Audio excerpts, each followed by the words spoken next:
습니다. 지금 시각 6시 15분입니다. KBS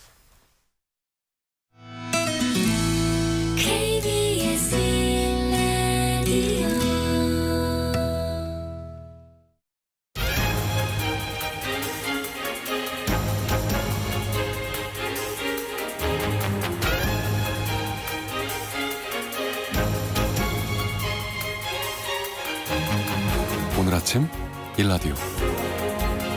안녕하십니까. 오늘 아침 일라디오 아나운서 오승원입니다. 고령화가 빨라지고 있는데요. 특히 농촌 지역의 고령화와 인구 감소가 갈수록 심각해지고 있습니다. 농림축산식품부 자료를 보니까요. 최근 5년 새 방치된 빈집이 약 70% 가까이 늘어난 6만 6천여 채에 달하는 것으로 분석됐습니다. 이 늘어나는 빈집 문제가 걱정인 이유는 농촌의 주거 환경을 더 악화시키고 안전사고의 우려는 물론 인구 감소를 더 악화시킬 수 있기 때문이죠. 흉물스러운 빈집들이 여기저기 방치돼 있는 한 누구도 귀농귀촌에서 살고 싶다는 생각이 들지 않을 테니까요. 기존의 사람들도 떠나는 곳에 새로운 사람들이, 더욱이 젊은 사람들이 들어가서 살고 싶다는 생각이 들기는 어려울 수밖에 없겠죠. 그런 점에서 정부가 지금까지 펼쳐온 빈집 활성화 정책들의 문제를 다시 점검해보고 실효성 있는 설계도를 짜나가야 할 것 같습니다. 빈집 문제는 비단 우리나라만 아니라 가까운 일본부터 유럽 등 세계 각지에서도 나타나는 현상인데요. 일본에선 빠르면 2026년에 빈집세를 도입한다는 소식도 들리고요. 다양한 정책을 실험하고 있습니다. 우리도 민관이 힘을 모으고 지역별 상품별로 차별화된 다양한 노력들을 통해 보다 적극적으로 빈집 활성화에 나서야겠습니다. 10월 24일 화요일 오늘 아침 일라디오 출발합니다. 오늘 아침 일라디오 이 시간은 물론 KBS 일라디오의 모든 프로그램은 유튜브 KBS 일라디오 공식 채널 아니라 모바일 콩 어플리케이션을 통해 실시간으로 함께 하실 수 있습니다. KBS 일라디오 채널 구독과 좋아요, 댓글 많이 부탁드리겠습니다. 자, 화요일 해외 농업 소식 살펴보고요. 텃밭 가이드 시간은요. 배추 수확 시기와 이 시기에 심어야 할 마늘과 양파 심는 방법에 대해 알아보겠습니다. 또 청취자 여러분들이 보내주신 질문에 답변도 꼭 드리겠습니다. 그리고 오늘 퀴즈 있습니다. 오늘 중부지방이 대체로 흐리고 비가 오는 곳도 있다고 하는데요. 수도권과 충남 북부를 중심으로 쌀락 우박이 떨어지는 곳도 있다고 하니까요. 이럴 때 농작물 관리 잘 하셔야겠는데요. 문제 이제 나갑니다. 문제입니다. 자, 오늘이 절기상 서리가 내린다는 이날인데요. 가을 절기의 마지막인 이날은 무엇일까요? 벌써 가을 절기의 마지막이에요. 네, 청취율 조사 기간입니다, 여러분. 네, 보기 드립니다. 1번 청명, 2번 상강. 네, 뭘까요? 정답과 궁금한 질문 있으시면 지금부터 문자 보내주시죠. 단문 50원, 장문 100원이 드는 유료 문자 샵 9730으로 보내주시기 바랍니다. 근데 지금 날씨를 보니까요.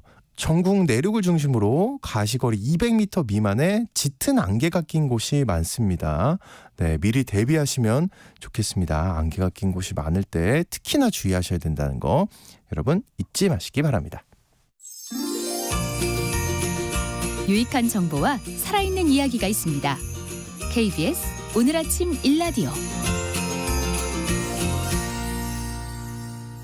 다양한 해외 농업 소식 알아보겠습니다. 조윤주 외신캐스터님 나와주셨습니다. 안녕하십니까? 안녕하십니까? 요즘 기후변화로 인해서 벌어지고 있는 여러 현상에 대해서 진짜 자주 얘기를 하는데요. 네. 이 기후변화 때문에 심지어 새들의 서식지도 줄어들고 있다고요. 네, 맞습니다. 이 폭염이 심해지면서 농경지에 서식하는 새들의 보금자리가 점점 줄어들고 있고요. 그 결과 태어나는 새끼 숫자도 같이 줄고 있습니다.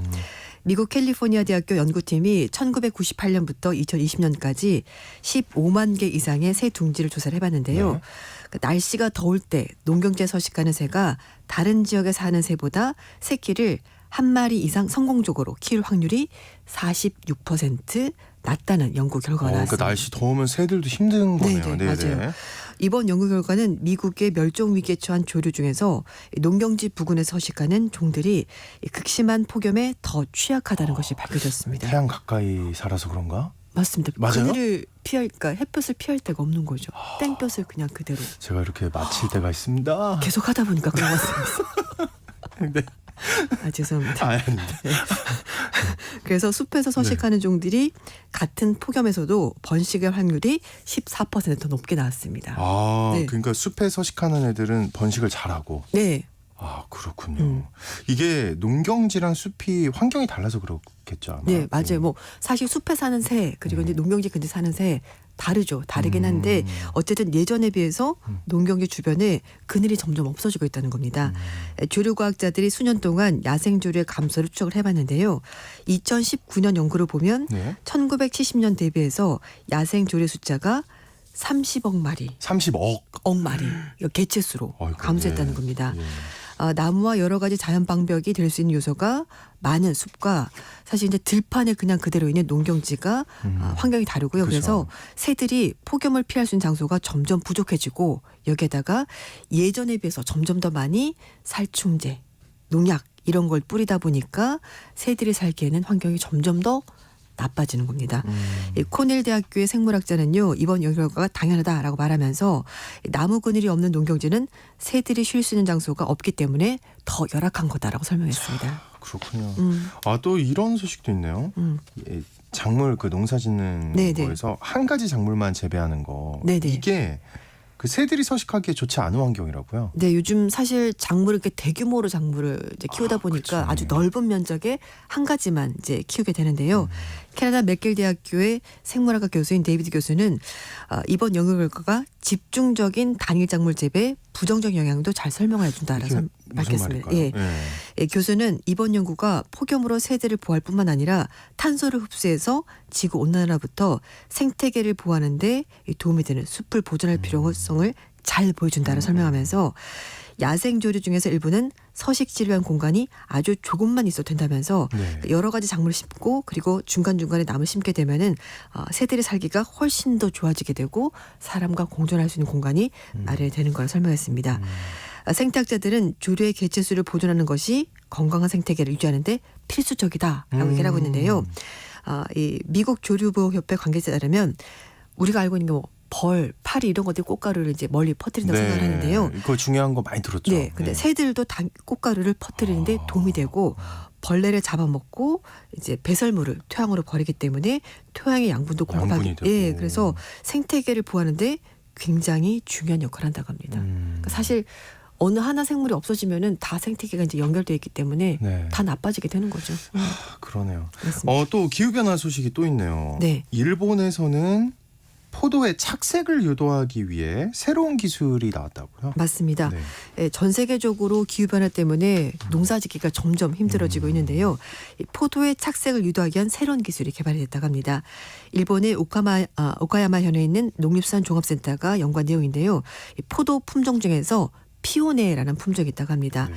여기에 식물성 호르몬을 처리하게 되면은 그 포도의 겉껍질, 과피 색깔이 좋아진다고 하는데요. 이 착색 시기에 이 식물성 호르몬을 100배로 희석한 용액을 열매 송이에 이제 뿌리는 방식인데요. 피오네는 거봉처럼 생겼습니다. 우리가 많이 먹는 거봉처럼 생겼는데 거봉은 색깔이 약간 연하죠. 밝은 네. 보라색인데 그거 말고 진짜 캠벨 포도 색깔처럼 보라색으로 나는 품종이 있거든요. 그게 바로 피오네. 우리가 이제 샤인머스켓 많이 보셨듯이 네. 그것처럼 생겼는데 색깔이 짙은 보라색 이렇게 보시면 되겠습니다. 최근에 일본에서 이 포도의 착색 불량이 문제가 된다고 하는데요. 피오네 포도의 경우 착색이 잘 나오기 위해서는요.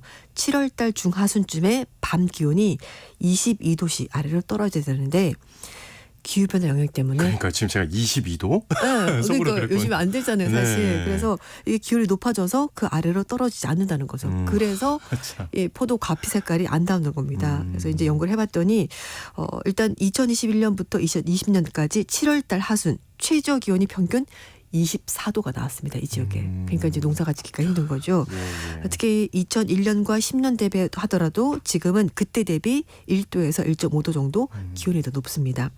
그래서 일단 연구팀이 아무것도 처리하지 않은 포도송이 송이당 2ml, 5ml, 10ml 이렇게 이제 쫙 뿌려봤는데 일단 연구 결과는 5ml 뿌렸을 때 색깔이 아주 잘 나왔다고 하는데요.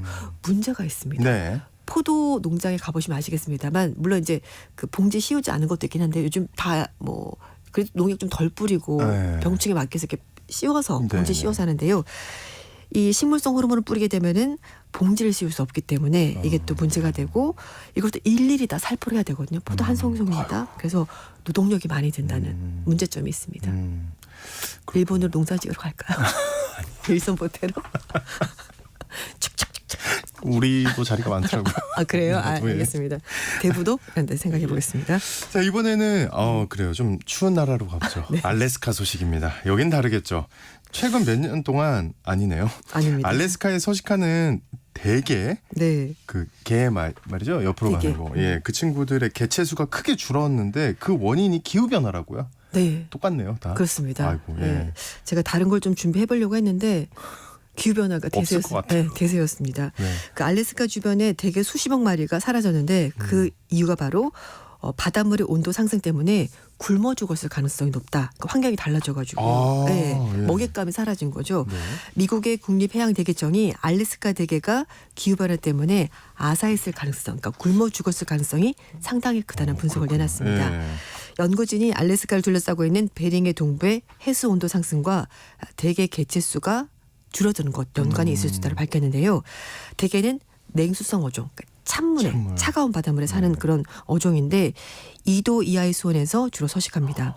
그런데 해수 온도가 올라가면서 대게 신진대사를 방해해서 대게가 훨씬 더 많은 칼로리를 소모하도록 아. 그렇게 환경이 바뀌게 된 거죠. 예. 연구진이 그 좀 조사를 해봤더니요. 네. 해수 온도가 급상승하면서 2017년 대비해서 2018년에 대게군이 이제 소모한 에너지가 4배 가량 많았다고 합니다. 근데 사실 우리 상식적으로 날씨가 더울 때 힘들죠. 힘들죠. 칼로리 소모도 힘들죠, 많고, 힘들죠. 예, 약간 근데 그런 살은 안 빠지죠. 더 많이 먹으니까. 아, 예. 대게는 빠지나 봐요. 네, 그렇습니다. 그래서 일단 그 이제 해수 온도가 따뜻하게 되면은 여러 가지 해양 생물에게 나쁜 영향을 주게 되고 살아가기 좀 취약한 환경이 만들어지면서 대게 먹이가 점점 줄어들게 되고 자체적으로도 칼로리 소모가 많은데 먹이까지 줄어드니까 결국 최악의 상황이네요. 예, 덥지 힘들지 먹을 거 없지. 네, 그러니까 굶어 죽을 수밖에 없다라고 합니다. 과학자들은 북극의 기온 상승이 다른 지역보다 4배나 빠르게 진행되고 있다고 밝히는데요. 그래서 베링에 포함해서 북극 지역 해빙이 급속히 사라지고 있고 해양 생태계 파괴 그리고 지구 온난화가 더 빨라지는 악순환이 벌어지고 있다고 합니다. 베링의 대게가 1억 5천만 달러, 우리 돈으로 2천억 원이 넘는 경제 가치를 가지고 있다고 하는데요. 예. 이렇게 대게 숫자가 줄어들면 당연히 관련 업계 종사자들이 경제적으로 힘들어질 그렇죠, 수밖에 없습니다. 그러니까 뭐 여러모로 힘듭니다. 사는 게. 네. 근데 좀 이상한 게 있어요. 그 우리나라 마트에서는 네. 킹크랩 막 싸게 판다고. 광고. 주말에. 예. 네, 맞죠. 광고와도 보고 그리고 전 항상 이제 마트 끝날 때 가거든요. 아 그렇죠. 저도 기가 막힙니다. 마감세. 진짜. 예. 굉장히 풍부합니다. 뭔가 예. 예, 먹을 것도 많고. 예, 근데 우리나라에 들어오는 그 킹크랩은 네. 러시아산이라고 하는데요. 물론 지구 온난화 영향을 받죠. 근데 문제는 러시아 우크라이나 전쟁이 오래되면서 러시아산 해산물이 유럽 미국으로 수출 많이 갔었는데 제재를 받다 보니까 이쪽으로 수출이 많이 줄었고요. 네. 또 하나 중국이 요즘 경기 침체 얘기 계속 나오거든요. 그러다 보니까 가장 큰 명절인 중추절에 킹크랩 인기가 감소해서 중국으로 갈 물량이 남아돈 겁니다. 그래서 그게 그렇군요. 네. 우리나라에 들어왔고 우리나라 대형 마트들이 그걸 물량을 받아와서 팔다 보니까 예년보다는 싸게 살 수 있는데요. 한 45% 정도 예년보다 싸게 살 수 있고요. 그리고 일단 러시아산 킹크랩 생산량은 올해 들어서도 약간 늘어날 것으로 보이기 때문에 당분간은 좀 싸게 지금이 기회다. 먹어야 된다. 먹어야 있을 때 되네요. 먹어야 된다. 물론 네. 전쟁은 슬픈 일입니다만. 네. 그래도 킹크랩. 소비는 해야 되니까요. 예. 네. 킹크랩 45%. 네, 45% 세일. 알겠습니다. 예. 45% 비싸진 거 아닙니다. 네. 마지막으로 이 프랑스 얘기 들을게요. 프랑스에서 와인 소비가 줄어들어서 이 와인 폐기하고 있다는 소식 네. 전에 전해드린 기억이 나요. 막 맞죠. 수영장 네. 몇 배 정도를 네, 막 와인 붓는다고. 근데 호주도 와인 제조업체들의 재고가 쌓인다고요? 네, 맞습니다. 요즘 마트 가보시면 신대륙 와인, 구대륙 와인 이렇게 나눠져 있잖아요. 맞아요. 너무 술을 좋아하니까 저는 보여서 약간 아니. 요즘 이제 신대륙 와인도 찾는 분들 많고 네, 품질도 맛있죠. 굉장히 네. 좋고 근데 호주도 세계 최대 와인 구매국 중에 하나, 그 생산국 중에 하나인데 요즘에 호주 와인들은 주로 중국에 수출을 많이 했었다고 합니다. 그런데 이 코로나19 대유행하고 나서 호주와 중국과의 관계가 나빠졌죠. 왜냐하면 호주 측에서 엄청 나쁘잖아요. 예, 코로나19의 근원이 어디냐라고 네. 이제 그걸 얘기를 하면서 중국 아니냐 이거 좀 따져보자라고 말하면서 두 나라 관계가 나빠졌고요. 그래서 무역 관계도 나빠졌죠. 맞아요. 서로 서로 막, 보복하면서 이제 석탄 갖다 싸우지 않았나요? 네, 호주 맞죠. 육류, 석탄, 와인 이런 거에 대해서 중국이 관세를 부과했고요. 결국 이러다 보니까 호주로 팔리는 호주에서 중국을 가는 와인이 적게 팔리고 결국은 이 남아도는 것들이 재고로 쌓이면서 호주의 와인 생산업자들은 굉장히 큰 어려움을 겪고 있는 겁니다. 호주 와인 제조업체 관계자는 중국의 관세 부과 때문에 가장 큰 시장이 사라졌다라고 주장하면서 관세가 도입되기 전에는 중국이 호주산 와인의 최대 시장이었다라고 밝혔습니다. 이 호주의 포도 와인 무역회사에 따르면 10억 호주 달러에 달했던 중국 시장이 올해 들어서 800만 호주 달러까지 야. 그 규모가 줄었다고 합니다. 1조 원 넘게 팔다가 지금 69억 원.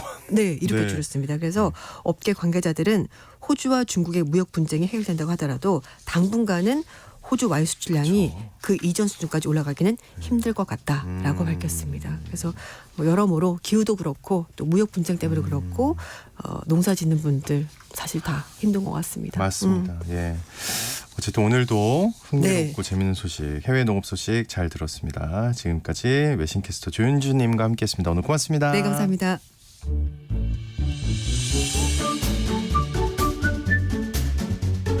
아침을 여는 기분 좋은 습관. KBS 오늘 아침 일라디오.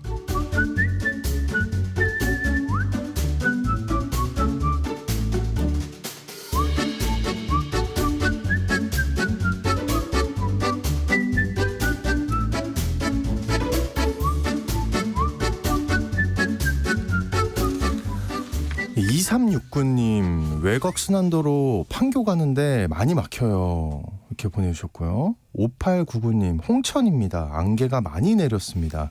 조심해서 운전하세요라고. 어이구 좋은 정보 감사합니다. 감사합니다. 저희가 뭐 딴 거 드릴 건 없고 커피 쿠폰 마음을 담아 보내드리겠습니다. 2369님 5899님 고맙고요. 관장님은 오는데 안개 별로 없었어요? 네, 이쪽 제가 괜찮나요? 오는 곳은 안개는 아직 없었습니다. 예, 다행입니다. 홍천 이쪽 가는 분들 조심하시기 바라고요. 자, 오늘 텃밭 가이드 수원 씨앗도서관에 안개 없이 무사히 도착하신 박영재 관장님과 함께합니다. 잘 지내셨죠? 네, 안녕하세요. 예, 오늘 여러분 텃밭과 관련해서 궁금한 점이 있으시면요.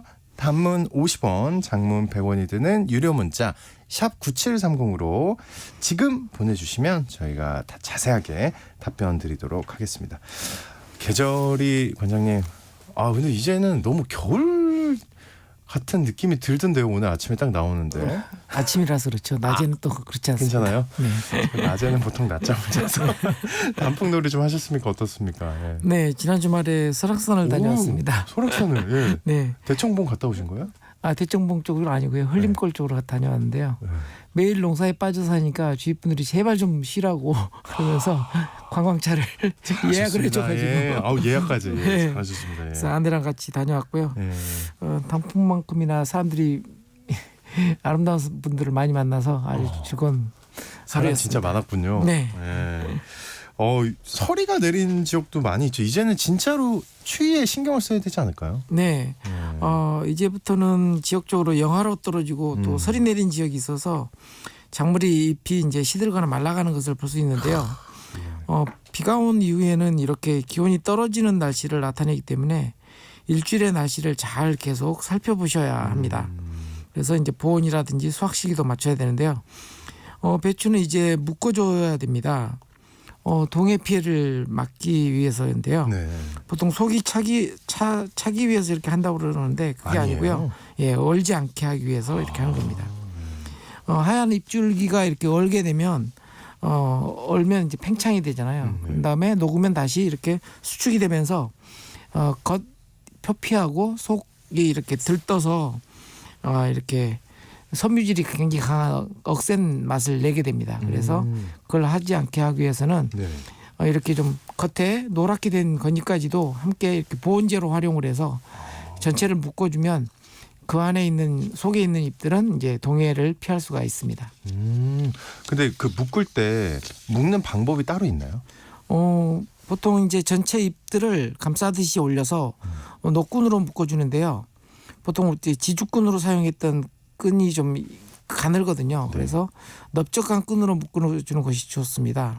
가는 끈들은 잎을 이렇게 파고들어서 좀 넓적한 끈이나 아니면 가는 끈이면 네. 2겹이나 3겹 정도로 해서 이렇게 묶어주는 게 좋습니다. 이미 묶어준 분들은 이렇게 해야 속이 찬다고 말씀하시는데 배추 속은 자연스럽게 속에서 안에서 생긴 잎들이 오그라들어서 속은 차오르게 되고요.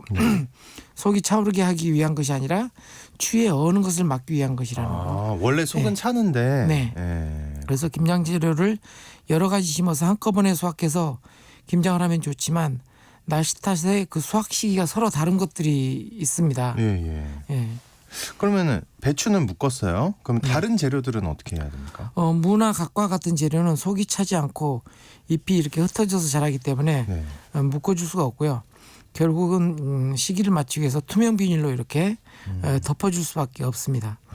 저녁 때 덮어주고 낮에는 열어주는 방식으로 보온에 신경을 써줘야 잎이 동해를 받지 않고 또 무 같은 경우는 바람이 들거든요. 그래서 네. 바람들이 현상을 막을 수가 있습니다. 상추나 시금치와 같은 작물들도 이렇게 해줘서 어느 정도 수확 시기를 이렇게 연장시킬 수가 있습니다. 그 배추 수확할 때 딱 그 적기라고 하잖아요. 네. 딱 괜찮을 때 그때 어떻게 알아볼 수 있나요?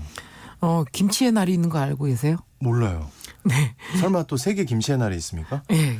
11월 22일이 김치의 날입니다. 네, 이 시기가 되면 네. 일기예보가 아마 이제 최저 기온이 영하 5도로 예보되는 시점입니다.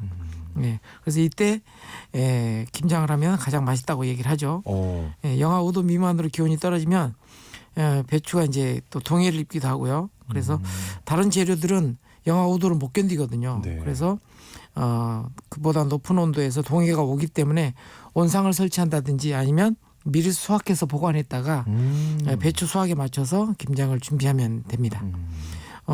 하는 방법은 땅을 가볍게 파서 물을 거꾸로 세워서 이렇게 세워놓은 다음에 이제 보온 덮개를 이렇게 덮어주는 방식으로 하면 됩니다.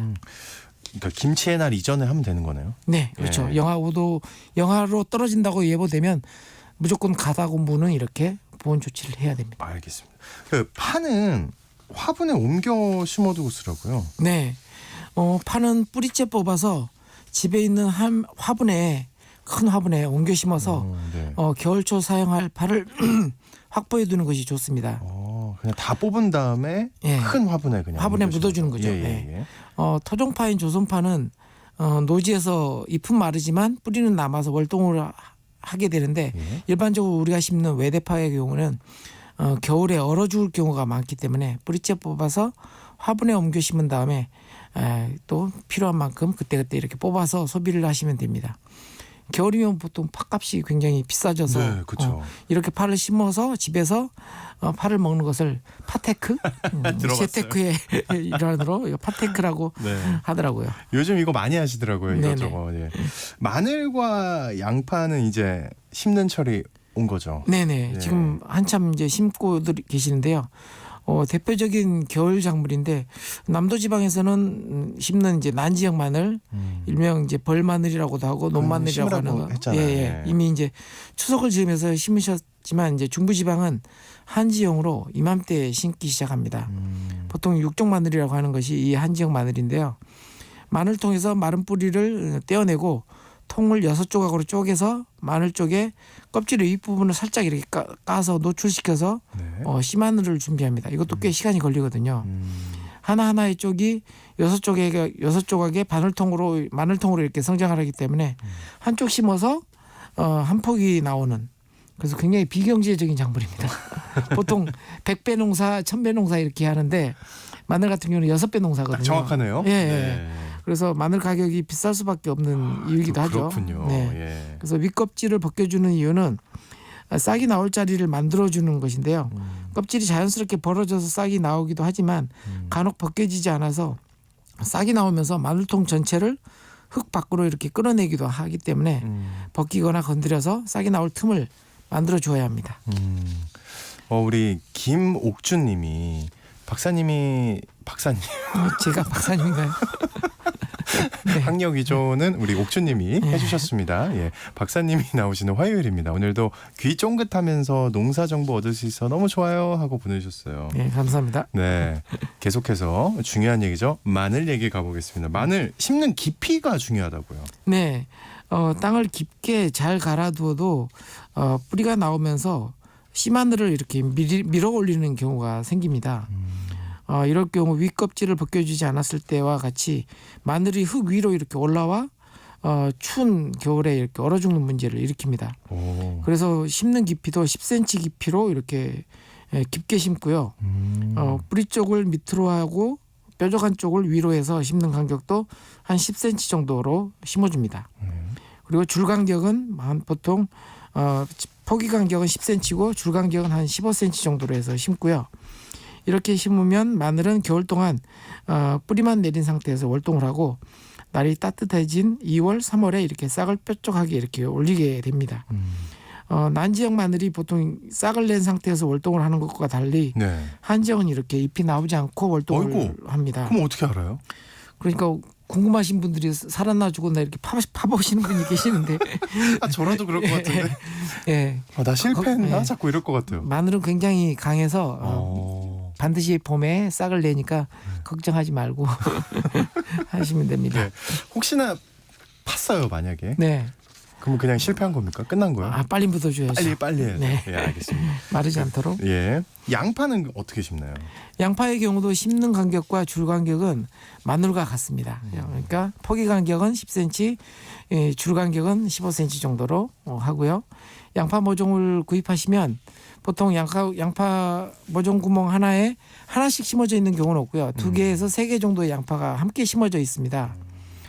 위쪽을 잡고 이렇게 뭉쳐진 뿌리를 손바닥에 탈탈 털어서 한 개씩 포기를 나눕니다. 그래서 한 자리에 한 포기씩만 심어야 되기 때문에 이렇게 뭉쳐진 뿌리 쪽을 털어서 나눠줍니다. 뿌리 쪽을 싸고 있는 흙을 털어도 말라 죽거나 그러지 않기 때문에 바로 심을 거기 때문에 걱정하지 않으셔도 되고요. 5cm 정도 깊이 정도로 길게 홈을 판 이후에 그 홈에 10cm 정도 간격으로 양파 모종을 배열하고 양파 뿌리와 줄기 흰 부분 정도까지 또는 자색 양파는 이제 자색 부분까지 흙을 덮어줍니다. 심을 때 보통 이제 이게 세워서 심기보다는 이제 눕혀서 심게 되는데요. 괜찮아요. 예, 눕혀서 심어도 나중에 뿌리가 힘을 받으면 바로 일어서기 때문에 걱정하지 않으셔도 됩니다.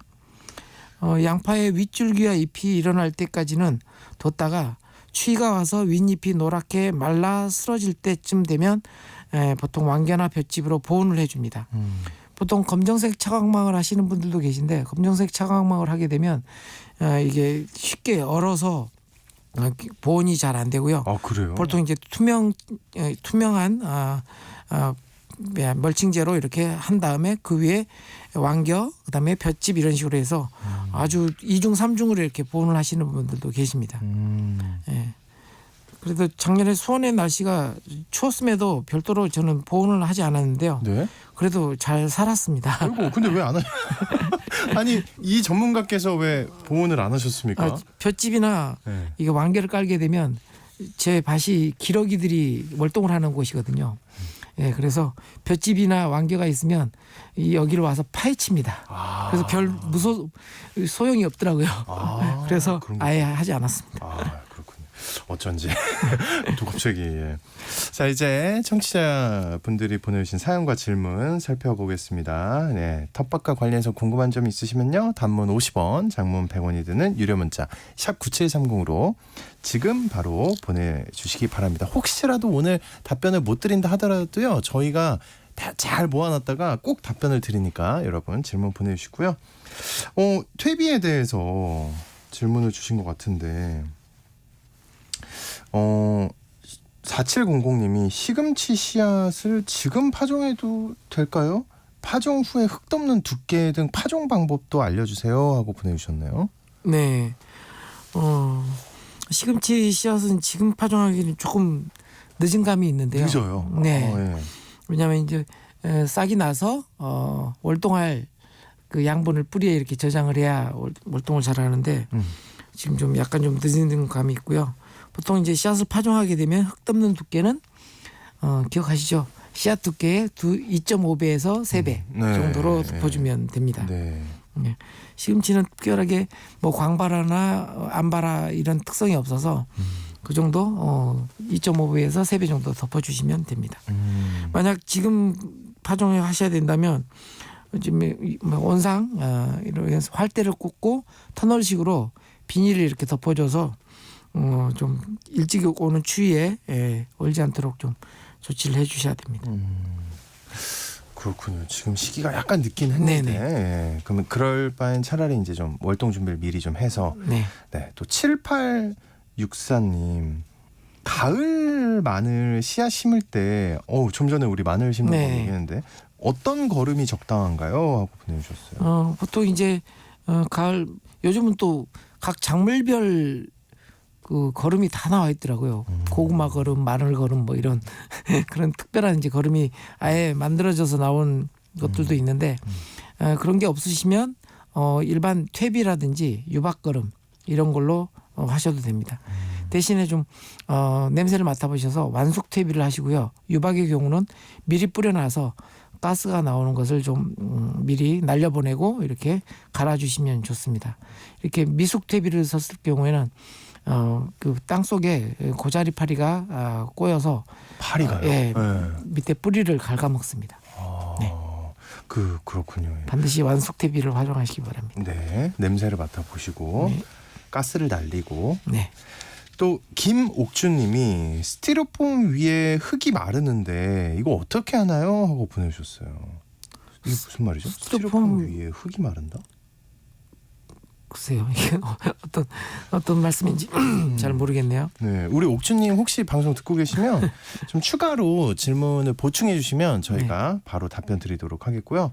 8439님 농사에 잔풀을 제거해야 하나요? 하고 보내주셨어요. 네, 이제 농장을 이제 정리하는 시점에서 작물만 이렇게 제거하는 게 아니라 주변에 있는 잔풀도 주변에 제거해야 합니다. 예, 네, 예. 그래서 농사를 할 때 이렇게 잔해라든지 잔풀 이런 것을 깔끔하게 정리하는 것만으로도 이듬해 그 병충해의 50%를 예방할 수 있다고 얘기를 합니다. 그래서 농장의 잔풀을 잘 제거해 주시고요.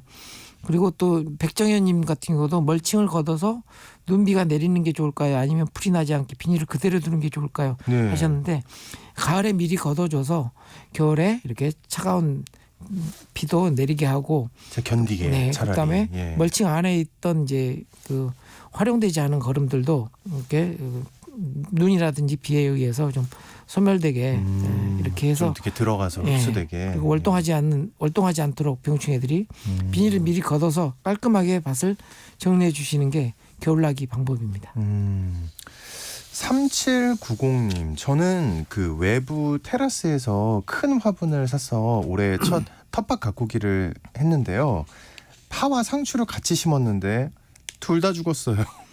가지는 꽃이 많이 폈는데 열매가 3개밖에 안 열렸어요. 왜 그럴까요? 하고 보내주셨어요. 네, 외부 테라스면 보통 유리창이 없겠죠? 있지 않을까요? 외부 테라스도 외부 이거 궁금하네요, 갑자기. 네, 돌출돼 있는 그러니까요. 3790 왜냐면 이게 아예 바깥인데도 있더라고요. 저 몰랐는데. 네네. 예. 그래서 보통 이제 자세하게 어떤 환경인지는 환경인지. 잘 모르겠는데요. 네. 일단 그 빛이라든지 햇빛이 가장 큰 이제 건물 사이에서 또 그늘이 질 수도 있고 해서 사실은 남향에 테라스가 있는 밭이 성게 텃밭을 하더라도 가장 좋습니다. 역시 또. 예, 네. 그 오후 햇빛까지도 이렇게 받을 수 있기 때문에. 예. 근데 이제 그런 빛 환경을 잘 보시면 될 것 같고요. 혹시 또 유리창으로 이렇게 가려져 있으면 이렇게 이제 가지와 같은 작물들은 수분을 해야 되는데 보통 이제 바람에 의해서 흔들흔들하면서 수분이 이루어지는데 바람이 안 와서. 수분이 원활하지 않으면 사람이 일부러 이렇게 인공 수분을 해줘야 맞아요. 됩니다. 해주잖아요. 네. 이거 환경을 좀 3795님 신경을 좀 써보셔야겠네요. 이 바람은 또 의외였네요. 네.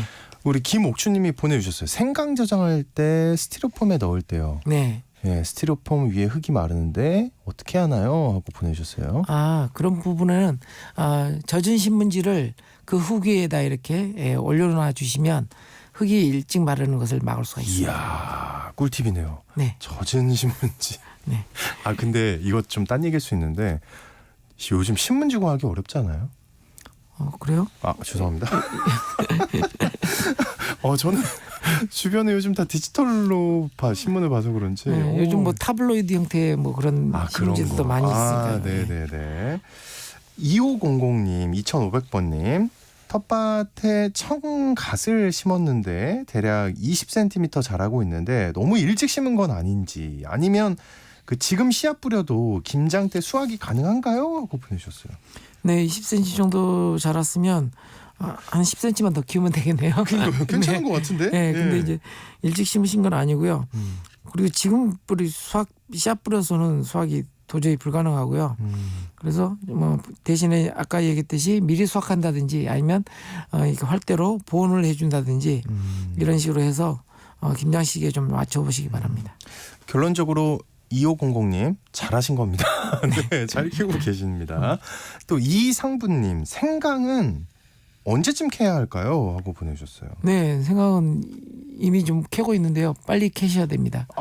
네, 너무 춥게 되면 이게 그 큐어링이라고 해서 이게 치유하는 기간도 확보할 수 없고 또 보관할 때 습기를 충분히 말리지 않아서 좀 보관이 어려울 수도 있습니다. 빨리 네. 캐셔야 됩니다. 상부님 오늘입니다. 네. 9555님 안발화 식물, 광발화 식물 좀 더 설명 부탁드려요 하고 보내주셨네요. 네, 이것은 한 회차 방송 문제이긴 한데요. 네. 그러면 저희가 이건 따로 준비할까요? 네. 네. 구호님 조금만 기다려주시면 저희가 따로 시간을 마련해 보도록 하겠습니다. 그리고 질문이 많이 들어왔는데요.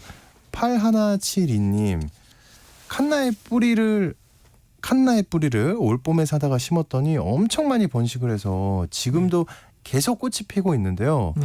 이거 뿌리를 캐서 보관해야 한다는데 언제쯤 캐서 어떻게 보관해야 할까요? 여기는 전북 고창입니다 하고 보내주셨어요. 네, 고창이면 굉장히 따뜻한 지역이라서 겨울에 노지에서 월동할지도 모르겠는데요. 일단은 그 캐서 지금 한참 캐서 수확을 할 때입니다. 칸나라든지 글라디올라스라든지 네.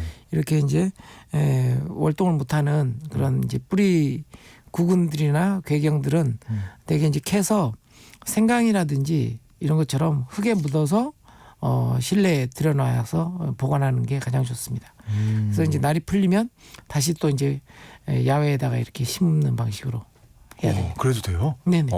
그래서 이제 월동을 못하기 때문에 네. 안에 들여놨다가 이제 날이 풀리면 다시 밖에다 심는 식으로 하는 화초 종류입니다. 좀 이게 케어를 해줘야 되는 친구예요. 네네. 8026님 관장님 김장할 때면 어느 해는 진딧물이 많아서 버린 적도 있는데 네. 그 앞서 말씀하신 대로 김장 배추를 11월 22일에 뽑는데 네. 그럼 앞으로는 약을 주면 안 될까요? 하고 보내주셨어요. 좋은 질문이네요. 네. 11월 22일 날 수확을 기점으로 한다면 조금 지금 그 전에 지금 약 해도 되고요. 지금은 그리고 우리가 웃거름을 줘야 되는 마지막 시점이라고 보시면 됩니다. 웃거름은 이제 3주 전까지는 줘도 되거든요. 그래서 마지막 웃거름하고 뭐 방제약도 하셔도 됩니다. 네. 그리고 사실은 진딧물은 저희가 이제 소금물에다 절이잖아요. 소금물에다 절이면 다 떨어져 나옵니다. 걱정하지 않으셔도 됩니다. 네. 네, 그리고 7494님 듣기만 하다가 질문 이제 올립니다. 분양받은 텃밭에서 고추를 심으면 고추가 달릴 즈음 되면 병이 들기 시작해서 10몇 개의 고추나무가 모두 병들어 죽어버린 일이 벌써 3년째입니다. 아이고 안타깝네. 어떻게 해야 하나요? 고추를 잘 키우는 방법 알려주세요. 시작 전에 퇴비와 비료 등을 흙과 섞으라고 해서 하고 있습니다만 건강하게 키우려면 어찌해야 하는지요. 네. 꼭 도와주세요 하고 보내주셨네요. 예. 우리 이 방송을 굉장히 애청을 하시면 좀 될 것 같긴 한데요. 너무 많은 내용들이 들어갈 부분이라서 어렵긴 이것도 하네요. 좀 따로 저희가 시간 내서 더 자세히 설명을 해야 될 것 같네요. 그죠? 자, 벌써 시간이 마무리할 시간이 다가오고 있는데 하나만 더 받겠습니다. 9038님 고사리밭의 풀 관리는 어떻게 하면 효율적일까요? 풀이 고사리를 이겨서 개체수가 점점 줄어들고 있어요. 이 사연도 슬픈데요. 예. 네. 풀 관리, 고사리 네. 밭의 풀 관리. 고사리는 되게 이제 뿌리로 이렇게 번식을 하는 작물이라서 네. 되게 이제 풀하고 같이 경쟁을 시키는 게 아 그래요? 예, 네. 경쟁을 시킵니다. 거기 여기에다 맨날 진다는데. 예, 네. 검정 비닐을 씌운다든지 아니면 이렇게 멀칭을 한다든지 그러게 되면 똑같이 고사리도 치이거든요. 네, 그래서 고사리 개체수를 좀 늘리는 방식으로 아 차라리. 예, 네. 뿌리 나눔을 해서 다시 심는다든지 보통 4월에 이렇게 이식 작업을 하거든요. 그래서 네. 고사리 개체수를 더 늘려서 풀을 이렇게 이길 수 있도록 하는 방법을 권해드립니다. 알겠습니다. 덮밥 가이드 시간 지금까지 수원 씨앗도서관의 박영재 관장님과 함께했습니다. 오늘 고맙습니다. 네, 감사합니다. 네, 오늘 퀴즈의 정답은 상강이었고요. 중복 당첨 여부 확인 후에 홈페이지에 당첨자 올려드리겠습니다. 여러분 모두 좋은 하루 보내세요.